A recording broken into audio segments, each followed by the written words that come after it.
各位早晨。 Good morning. The Chief Executive will first make some opening remarks and then we will take questions. Please limit yourself to 2 questions. Chief Executive, please. Thank you for attending today's press conference. Last week, I participated in the closing meeting of the National People's Congress conference, and I spent 7 days calling 11 central ministries and institutions. I am grateful for the support given by the ministers to the Hong Kong SAR. They supported Hong Kong to play our 8 roles under the National 14th Five-Year Plan, as well as participate in the GBA development, as well as contributing to the Belt and Road Initiative. I am grateful and I am encouraged. We will not lose any time and opportunity. We will more actively and integrate into national developments of the GBA and the Belt and Road Initiative. We will play our role by giving play to our strength to contribute to the country. This afternoon, together with the head of the Guangdong Municipal Government, we will have the joint meeting for the first time in 2 years. Together with the governor, we will meet in person for the first time in 4 years. This is also the first joint meeting after the triumphant conclusion of the 20th Party Congress and since I came to office.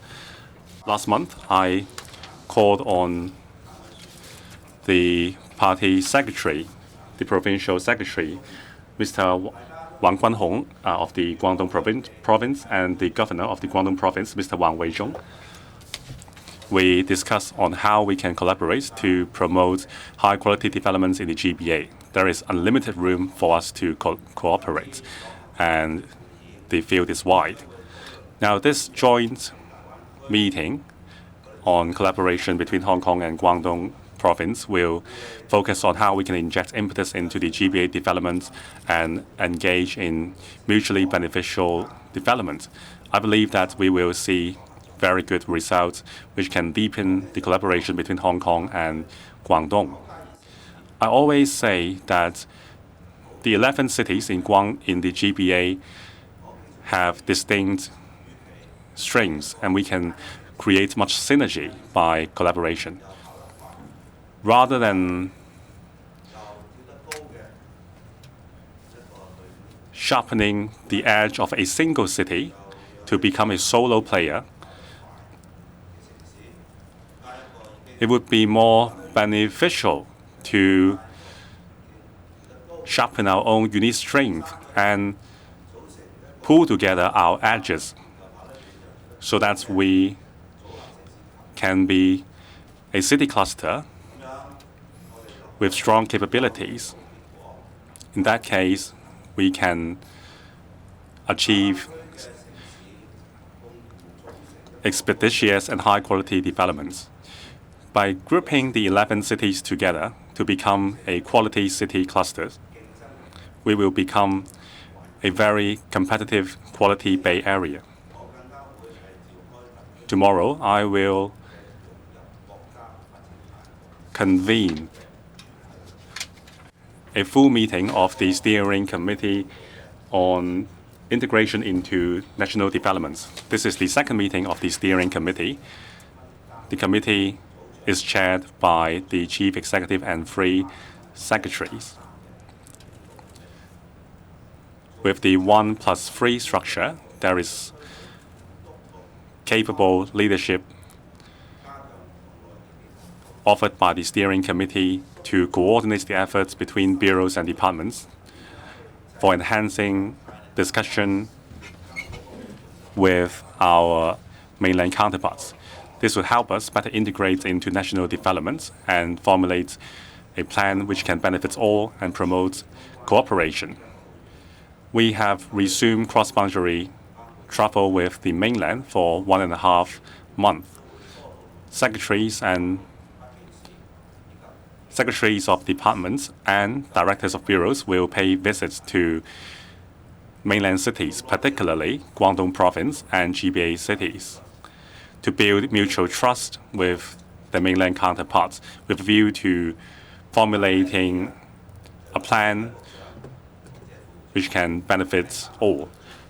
In the past few days, 4 secretaries have called on the mainland counterparts, including the Secretary for Culture, Sports and Tourism, Secretary for Ecology and Environment, the Undersecretary for Mainland and Constitutional Affairs, and also the Secretary for Commerce and Economic Development. We will be very proactive in promoting collaborated economic developments between Hong Kong and the mainland. It has been 1.5 months since the border has reopened. It injected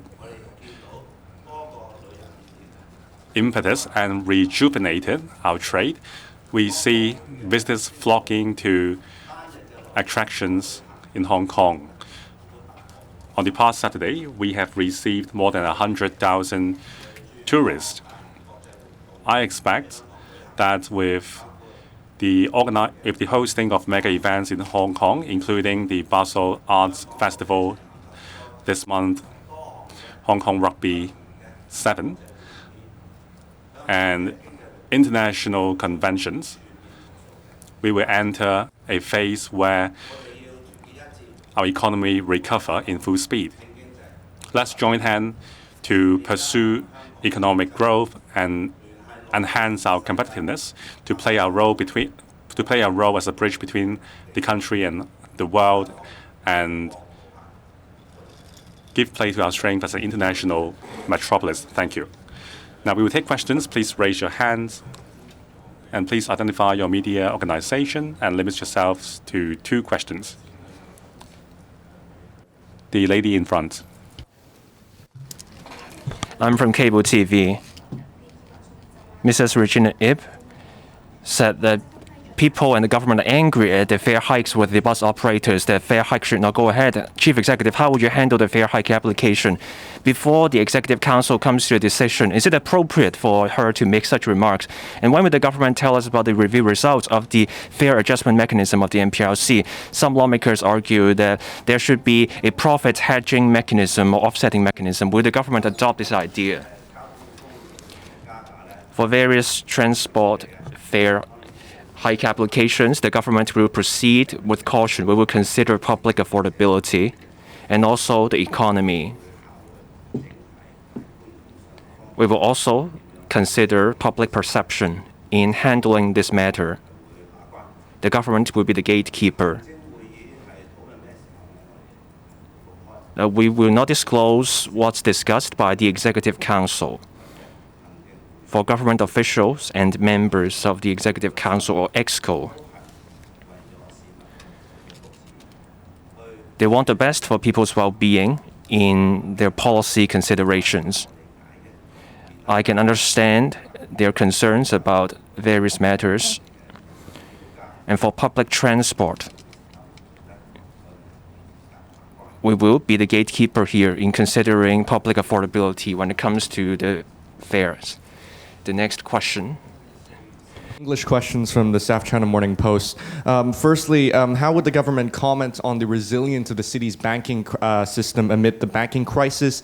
Does the government have anything to mitigate the risks faced by medium-sized banks or to calm the markets, as you won't be attending the Credit Suisse conference as planned that's being held in the city? Secondly, Christopher Hoy and Algernon Yao are visiting the UK and the US soon. Do you see this as an encouraging sign of more engagement with Western countries, and also perhaps planning a potential visit to by yourself to these countries or also other international conferences? And lastly, thank you for your 2 questions. Thanks a lot. Well, the banking system in Hong Kong is very resilient and it is very properly regulated. I'm aware of the crisis that is being looked at seriously because of the Credit Suisse. I know that, and I think it's very public information, that Swiss National Bank has already bought out Credit Suisse, and also the Central Bank of Swiss has already indicated they will be helping. And also there are 6 central banks that have indicated that they will be providing sufficient US liquidity to the market. The Credit Suisse business and also the assets in Hong Kong are relatively small. Credit Suisse is in normal business, and we are monitoring the situation. The banking sector is operating smoothly and normally, and the liquidity of the market is also very abundant. So both the Hong Kong MA and the SFC are monitoring closely and will be managing the risks. We are in regular communication with the different authorities around the world. So we'll be having first-hand information about the situation of the market. We have confidence that the situation is not affecting Hong Kong in a significant way, and we'll continue to do our best to monitor the situation. It is important for everybody to know that the adequacy level and the liquidity level of the Hong Kong financial and banking sectors are very healthy and abundant to be able to handle the pressure in the market. As regard government officials visiting to different places around the world, it has always been the government policy that we are fully connected and in full cooperation with all world markets in developing our business, our economy, and maintaining close links. So officials will definitely be going out of Hong Kong to visit different places, whether it is in the Western countries, the Asian countries, and also mainland cities. So we'll be actively going out, as I have said, we'll be creating extra opportunities for business, for commercial relationship, and also enhance our bonding with different countries. 時間關係咧，我哋答緊。 Due to time constraint, we will take the last question on the left, the lady in the middle. I'm from News. Yesterday, you penned a piece at One Way Pao. You mentioned that the secretaries of departments and directors of bureaus would establish close ties with the central authorities and work with mainland authorities in resolving issues. How will you work to establish the close ties? Will there be KPIs on that or key performance indicators? Second questions. For the local district consultations, are the results out yet? How will the reforms go about? When will there be a plan for the next district council elections? For secretaries of departments or SODs, they will be in touch with mainland authorities. Since taking office, I've said that after the resumption of normal travel with the mainland, we will hold various activities to make sure that we're actively and eagerly integrating into national development to bring more opportunities for Hong Kong.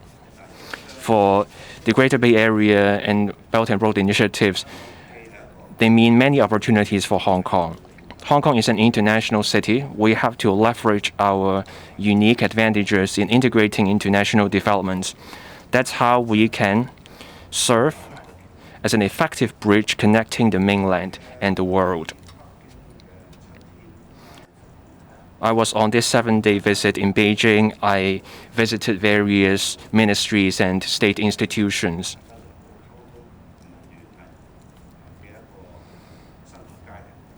We're at a new stage in our communication.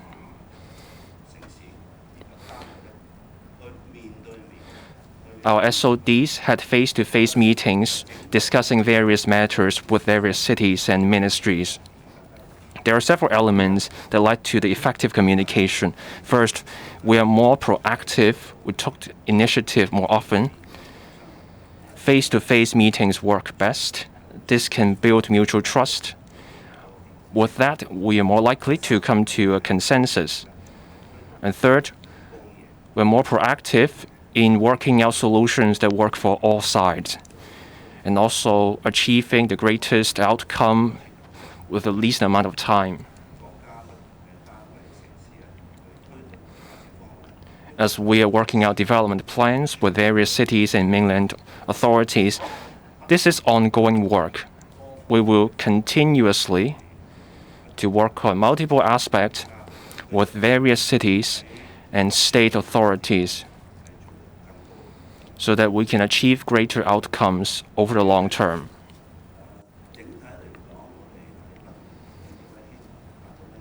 On the whole, here's what we want to achieve. There are KPIs or key performance indicators in the policy address. For our overall development, we will continuously roll out measures. Once we have something in mind, we will announce them. This afternoon, I will be having this meeting with the governor of the Guangdong province. Once we have any outcome, we will make an announcement. For district administration reviews, the work is ongoing. I appreciate the public concern over the matter. The Mainland Constitutional and Mainland Affairs and also the Home and Youth Affairs Bureau have been tasked to take forward the work. We have to meet the requirements under the Basic Law, so that the district level administration in the future will be in line with what's stated in the Basic Law. That is, they will be district advisory bodies. The work is ongoing, and once we have results, we will make an announcement. We'll stop here. Thank you.